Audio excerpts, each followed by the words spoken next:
Mi nombre es Roberto Cerritos Enríquez, soy endocrinólogo de la República de El Salvador. Voy a tratar este día de hablar un poco sobre la diabetes mellitus. La diabetes mellitus es un síndrome, o sea, no es una enfermedad, sino que es un conjunto de síntomas y signos que se transmiten por herencia, ¿verdad? O sea, esto viene de generación en generación y son múltiples los factores que intervienen en la transmisión, tanto factores genéticos como factores ambientales. Por ejemplo, en el ambiente, el exceso de peso, el sedentarismo, el ingerir mucho azúcar, el tabaquismo, son uno de tantos factores que intervienen en el desarrollo de la diabetes en los pacientes que ya están genéticamente predispuestos.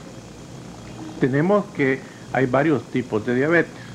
La diabetes tipo 1, que usualmente se presenta en los niños, su aparecimiento es súbito, son niños que estando en aparente buen estado de salud comienzan con mucha orinadera, mucha sed, apetito aumentado y pérdida de peso.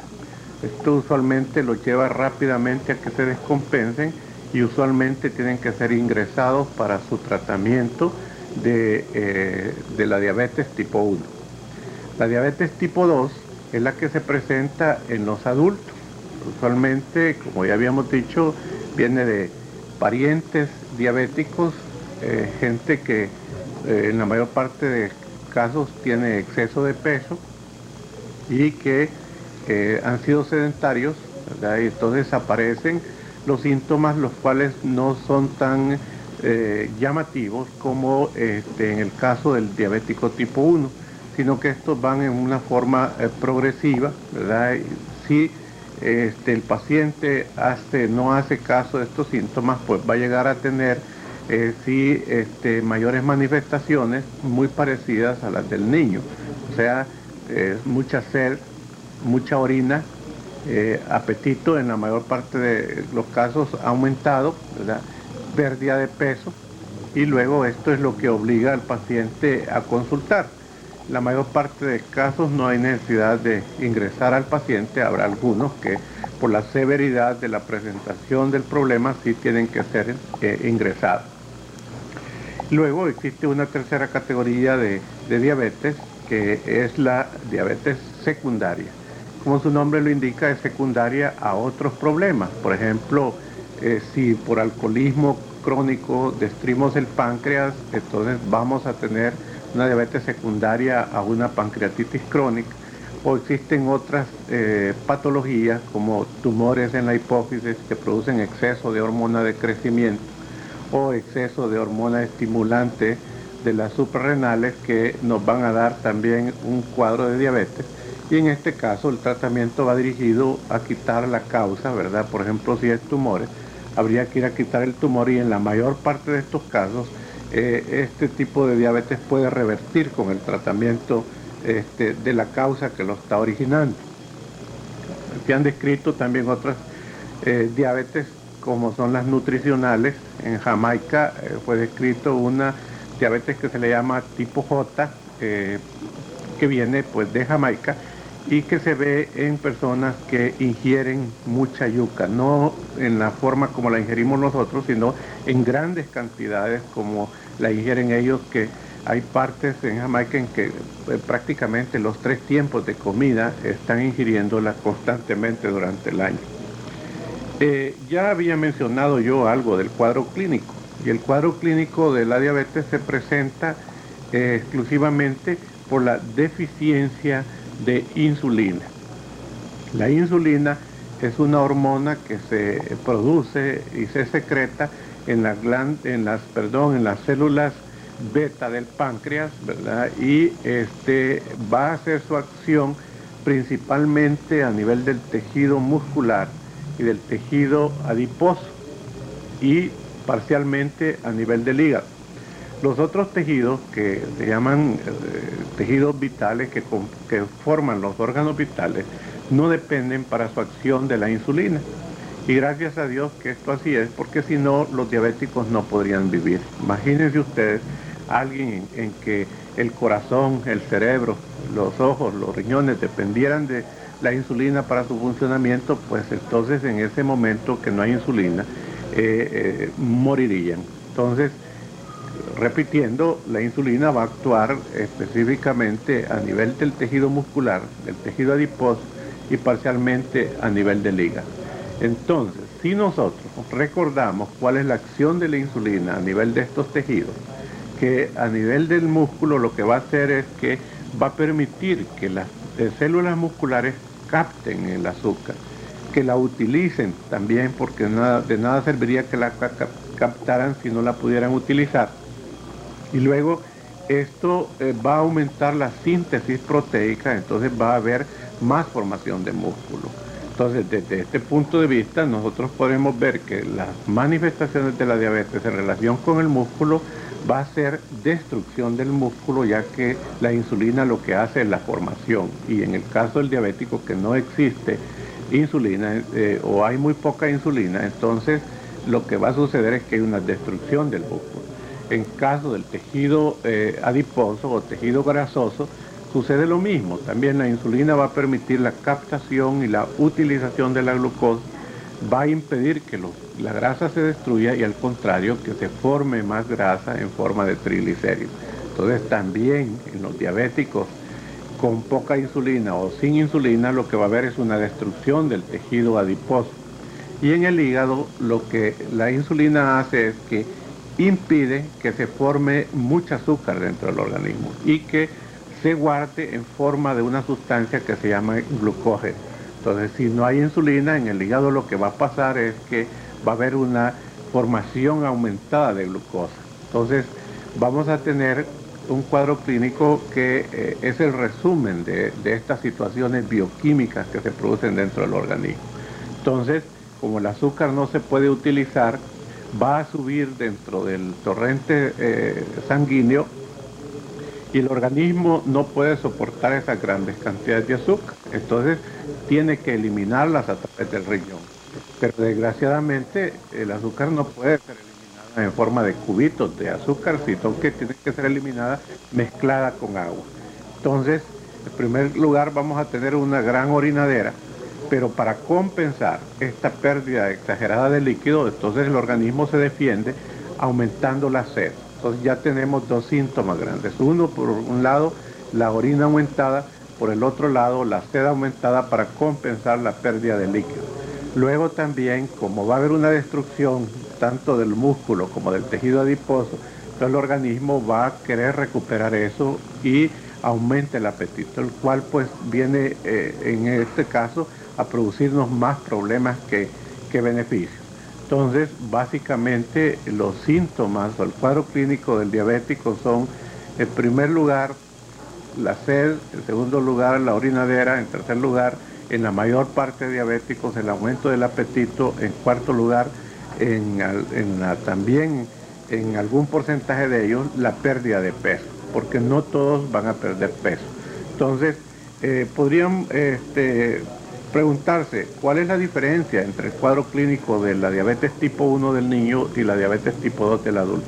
Es quizás la severidad. En el niño la presentación del cuadro es severa, como dije hace un rato, incluso pues necesitamos ingresar a estos niños para poderlos compensar. En el adulto, en la mayor parte de ellos, no vamos a necesitar ingresarlos, sino que se pueden manejar ambulatoriamente. ¿Qué pasa si el diabético no se controla? Entonces, lo que vamos a tener es una serie de problemas que a largo plazo nos van a dar una serie de complicaciones. Entonces, de aquí la importancia de que el diabético sepa y entienda qué es lo que está sucediendo dentro de su organismo.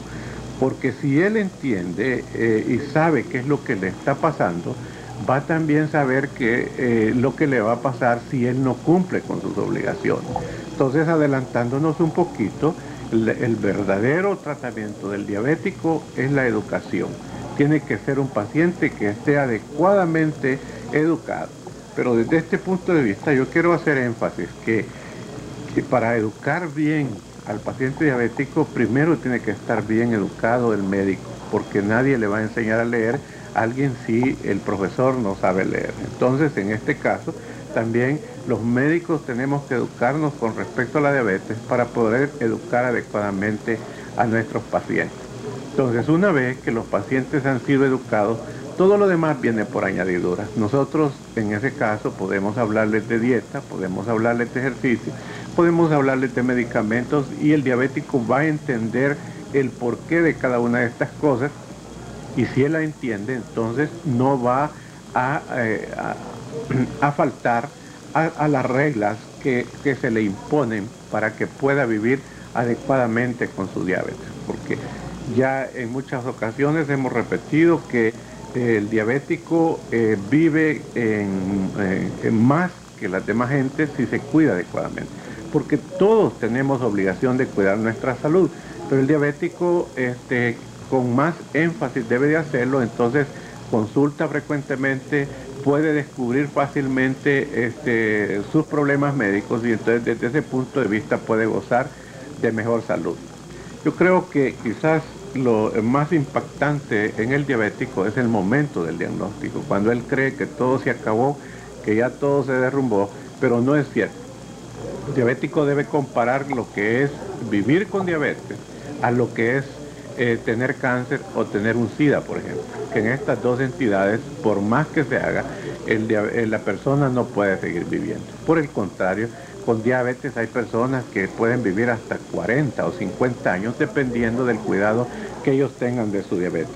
Si el diabético no se cuida, entonces ¿qué es lo que va a pasar? Va a tener una serie de complicaciones que las podemos dividir nosotros en dos grandes grupos, las complicaciones agudas y las complicaciones crónicas. ¿Cuál es el grupo de las complicaciones agudas? Sería, por ejemplo, la hipoglicemia, o sea que esto consiste en que el azúcar se baja a niveles que el organismo no puede tolerar y entonces esto puede ocasionarnos incluso hasta la muerte del paciente. ¿Por qué se puede presentar la hipoglicemia? Por múltiples razones, porque el paciente se inyectó o tomó más medicina, porque el paciente hizo más ejercicio, porque el paciente comió menos, ¿verdad? Entonces, estas son causas que nos pueden llevar a una hipoglicemia. Por el contrario, hay otra complicación también que es aguda, que es la cetoacidosis diabética, que la vemos con casi exclusivamente, diría yo, en los diabéticos tipo 1, aunque muy excepcionalmente puede presentarse en los diabéticos tipo 2. Entonces es una situación grave en la cual no hay insulina dentro del organismo del paciente. El organismo comienza a utilizar las grasas y los músculos como fuente de energía. Esto lleva a que se produzca una sustancias que se llaman cuerpos cetónicos, que normalmente las producimos pero en cantidades adecuadas, y en esta situación la cantidad es enorme y entonces no cumple con sus obligaciones como diabético. Entonces vamos a tener el problema de las complicaciones, que las podemos dividir en dos grandes grupos: las complicaciones agudas y las complicaciones crónicas. Las complicaciones agudas comprenden básicamente dos situaciones. Una es la hipoglicemia, ¿verdad?, que consiste en que los niveles de azúcar se vienen hacia abajo a un nivel en el cual el organismo no puede tolerarlo. Entonces, esto va a dar una situación de emergencia que el paciente tiene que estar entrenado, porque en la mayor parte de casos él solito puede obtener el tratamiento de la hipoglicemia. ¿Cuáles serían las causas que lo podrían llevar a una hipoglicemia? Por ejemplo, el inyectarse más insulina o el tomar más pastillas, el no comer adecuadamente la cantidad que el médico ha prescrito, hacer más ejercicio del que estaba supuesto a hacer, ¿verdad? No comer a las horas indicadas. Todas estas situaciones pueden llevar al diabético a una crisis de hipoglicemia, que si no se trata adecuadamente puede terminar hasta con la vida del paciente. El segundo grupo de las complicaciones agudas, o mejor, de las complicaciones agudas, era la cetoacidosis diabética, que esto consiste en que cuando el diabético se queda sin insulina, Quizás aquí estamos hablando más que todo del diabético tipo 1, porque es muy raro que el diabético tipo 2 presente este tipo de complicaciones, aunque en situaciones especiales puede hacerlo. Entonces, al quedarse el organismo sin insulina, no puede utilizar la glucosa. Aunque ande circulando grandes cantidades de glucosa, esa no puede ser utilizada por el músculo, no puede ser utilizada por el tejido adiposo, parcialmente por el hígado, y entonces viene una destrucción del tejido muscular y del tejido adiposo. Esto va a generar la formación exagerada de unas sustancias que se llaman cuerpos cetónicos. Normalmente nosotros producimos cuerpos cetónicos y los utilizamos, el cerebro, el corazón, el riñón los utilizan, pero en esta condición lo que sucede es que se produce una cantidad mayor de la que el organismo necesita, y estas sustancias son sustancias ácidas que van a volver el organismo ácido, y por eso es que se llama cetoacidosis diabética.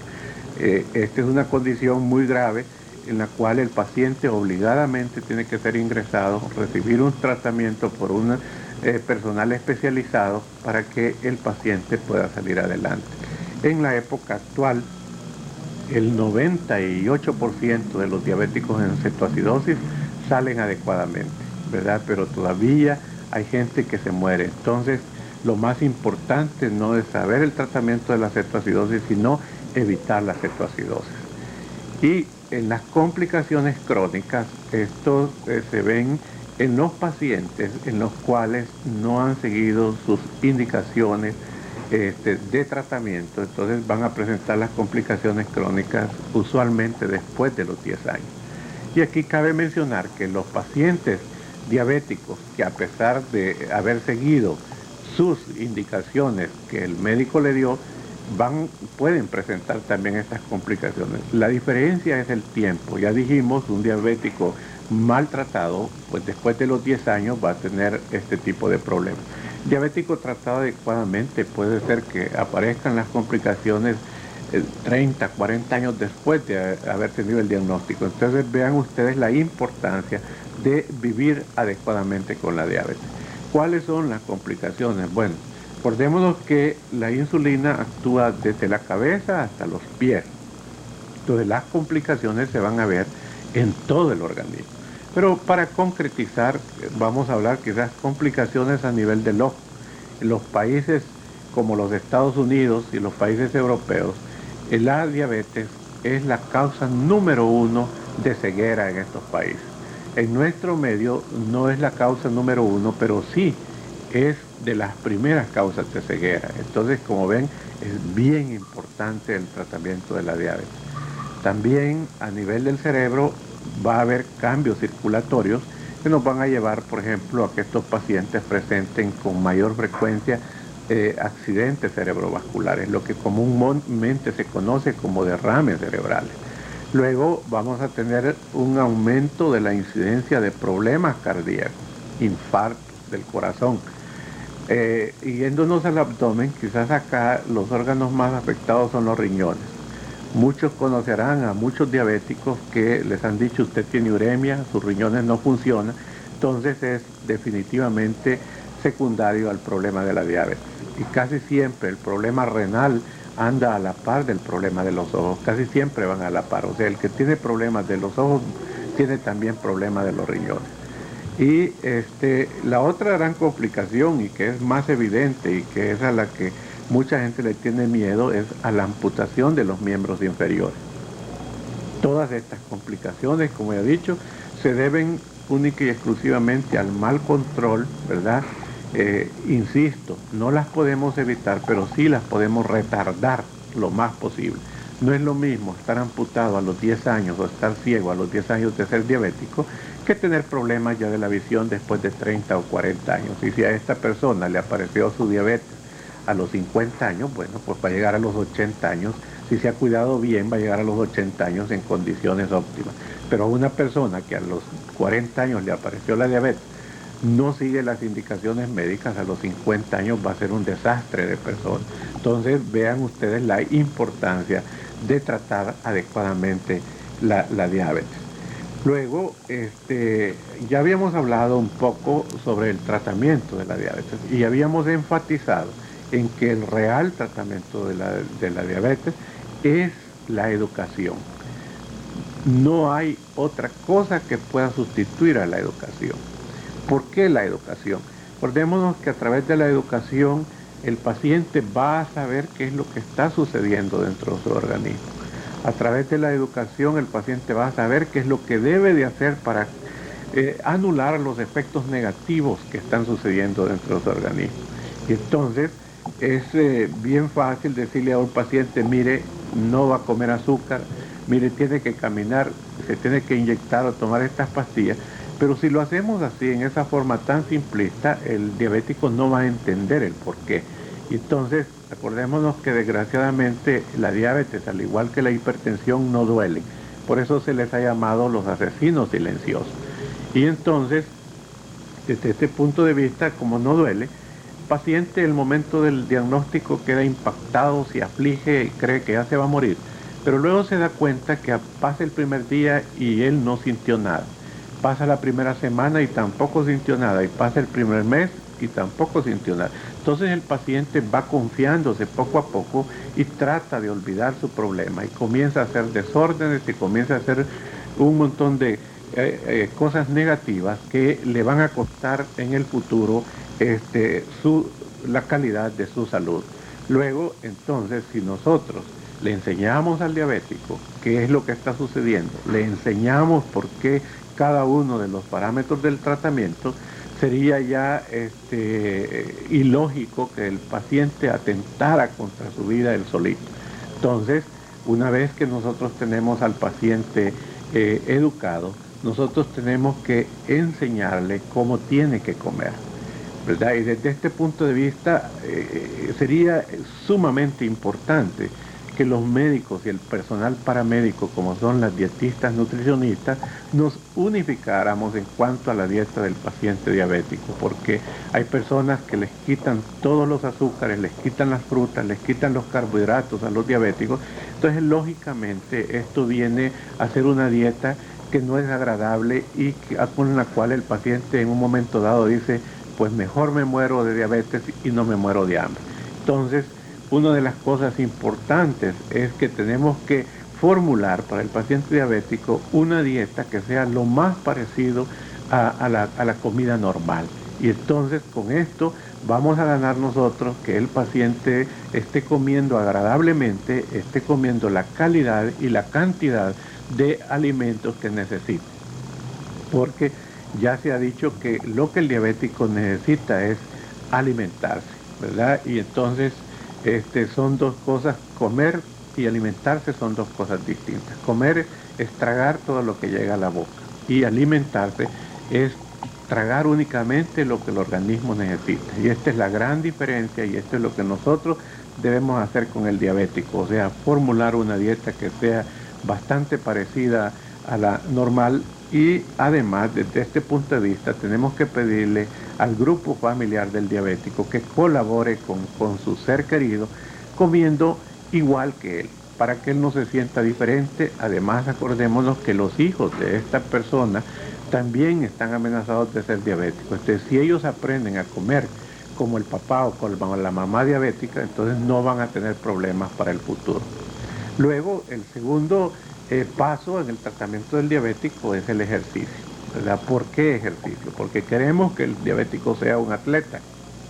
Bueno, es una cosa buena, pero no es básicamente esto. Lo que nosotros queremos es que el diabético gaste todo lo que ha ingerido, ¿verdad? Y se mantenga en un equilibrio normal para que así, gastando esto, vamos a ganar un montón de cosas. Vamos a ganar estabilidad psicológica, vamos a hacer que el diabético tenga un peso adecuado, vamos a hacer que consuma las grasas y entonces el colesterol, los triglicéridos se mantengan en cantidades adecuadas, que el azúcar se mantenga en cantidad adecuada también. Entonces vean qué importante es el ejercicio. Si a mí me preguntan qué es más importante, la dieta o el ejercicio, es difícil decir. Yo creo que los dos son tan importantes, el uno como el otro. Ahora, ¿qué tipo de ejercicio es el que tiene que hacer el diabético? Eso se lo va a determinar su médico, porque eso va a depender de múltiples factores. Va a depender de si tiene exceso de peso, si tiene peso ideal, si tiene déficit de peso, si el azúcar está muy alta o está normal, si el diabético es una persona abajo de los 40 años o arriba de los 40 años. O sea, hay múltiples factores que van a determinar el tipo y la cantidad de ejercicio que el paciente diabético tiene que hacer. Luego entramos a la tercera parte, que ya es la parte de medicamentos. ¿A quién le vamos a dar pastillas? ¿A quién le vamos a dar insulina? Eso no depende de la voluntad del médico. No es el médico el que va a decir, al primero que venga le doy insulina y al segundo le doy pastillas. No, esto yo quiero que quede bien claro, que es la diabetes del paciente la que va a determinar cuál es el medicamento ideal. Entonces, si el médico dice que es la insulina, por favor, acepten la insulina, porque la insulina es lo que el diabético no tiene. Y el diabético lo que necesita es insulina. Hay muchos tabús acerca del uso de la insulina, que la insulina me va a dejar ciego, que una vez que me ponga la insulina ya no me la voy a poder quitar, que el que le ponen insulina ya está muriéndose. Ninguna de esas cosas es cierta.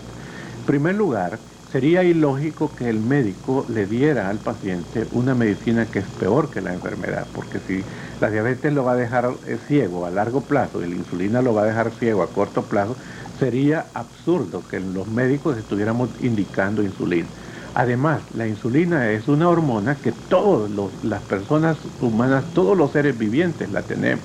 Entonces, los que tenemos insulina dentro de nuestro organismo, desde ese punto de vista seríamos ciegos, y lo cual no es cierto. Entonces, quiero que quede bien claro que la insulina no deja ciego a nadie. Que ya se está muriendo porque va a usar insulina, tampoco es cierto. Que una vez que se le ponga ya no se le va a poder quitar, tampoco es cierto. Eso va a depender de cómo usted como diabético se cuide. Y entonces, si en un momento determinado su requerimiento de insulina disminuye y el médico considera que puede manejarlo de otra forma, él va a ser quien va a indicar en qué momento va a terminarse la insulina. Pero acuérdense que una vez que se han inyectado la insulina, no pueden quitársela hasta que el médico les diga, porque hay una tendencia marcada del diabético a decir, yo ya tengo mi azúcar normal, ya no me inyecto insulina. Eso no es cierto, es únicamente el médico el que va a determinar cuándo va a quitar la insulina. Con respecto a las pastillas son muy buenas, tienen una gran ventaja, y es que se ingieren a través de la boca con un poco de agua. Entonces esto es fácil, no hay que estarse pinchando todos los días, pero las pastillas no son insulina, no son sustitutos de la insulina. Entonces las pastillas lo que hacen es que van a ir a estimular a las células beta del páncreas a que produzcan más insulina. Entonces, como ven, ya tenemos un requisito muy grande para la acción de las pastillas, es que el páncreas de la persona todavía esté produciendo insulina. Entonces, en el caso de los niños en que no hay producción de insulina, las pastillas no pueden ser utilizadas. Y también en los adultos muy delgados, en los que la evolución determina que no hay insulina, tampoco pueden tomar pastillas. Entonces tiene que ser insulina. Entonces, como ven, yo he querido enfatizar esto para que no crean que es por la voluntad del médico a que le va a poner insulina a uno y pastilla a otro. No, es lo que el organismo del paciente diabético exija que se le dé. Algunos exigirán insulina, otros exigirán pastillas. Entonces, eso es la otra cosa. También en nuestro medio se habla mucho de las plantas, que dar plantas para curar la diabetes. Desgraciadamente no hay un estudio en este país que nos diga cuáles son las plantas que pueden utilizarse o cuál es la cantidad de ciertas plantas. Entonces yo realmente no puedo opinar desde este punto de vista porque no hay nada científico escrito en este respecto.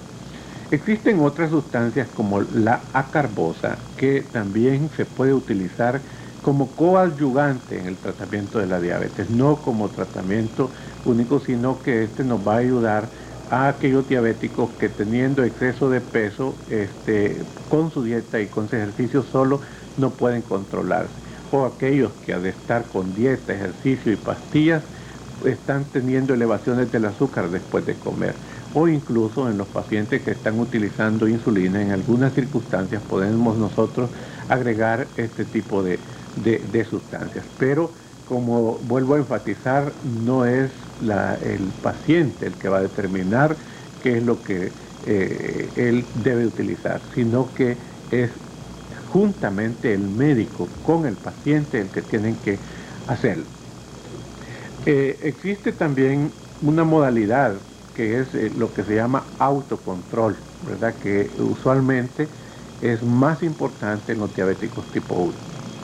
El autocontrol no significa que el diabético vaya a controlarse por sí solo, sino que significa que el diabético le va a ayudar más al médico a un control óptimo de la diabetes. Esto va a consistir en que el diabético va a aprender a medir la glucosa en sangre de él, va a aprender a manejar en algunos casos la dosis de insulina y entonces va a estarse inyectando varias veces la insulina al día. Entonces, esto, si bien es cierto, visto así, en una forma simplista, es una cosa difícil porque hay que pincharse el dedo 4 veces al día, hay que inyectarse insulina 3, 4 veces al día. Pero, ¿qué es lo que se va a ganar con esto? Una sola cosa, una óptima salud, especialmente si son niños o jóvenes, ¿verdad?, que tienen deseos de vivir por muchos años, esto les va a ayudar a llevarlo a cabo, entonces a tener una salud y unos años dignos de vivir. El diabético indudablemente no puede ser manejado por una sola persona. Desgraciadamente, en la mayor parte de casos así lo hacemos. Pero en el control del diabético debería de haber un equipo en el cual haya otro grupo de médicos y personales paramédicos que nos ayuden al manejo. Por ejemplo, los oftalmólogos con el problema de la retinopatía, los cardiólogos con el problema del corazón, los nefrólogos con los problemas del riñón, las dietistas con la dieta del diabético, los psicólogos con la positivizarnos a los diabéticos que no quieren aceptar ser diabéticos, etcétera, etcétera. Entonces esto nos llevaría. Por eso es que el asociacionismo diabético ha sido descrito como una de las alternativas también para la aceptación y el manejo adecuado de la diabetes. Aquí en El Salvador existe la Asociación Salvadoreña de Pacientes Diabéticos, ASADI, que vela exclusivamente por la adecuada educación y consecuentemente el adecuado manejo de los pacientes diabéticos. Entonces, esta es otra instancia de la que podemos echar mano, ¿verdad?, para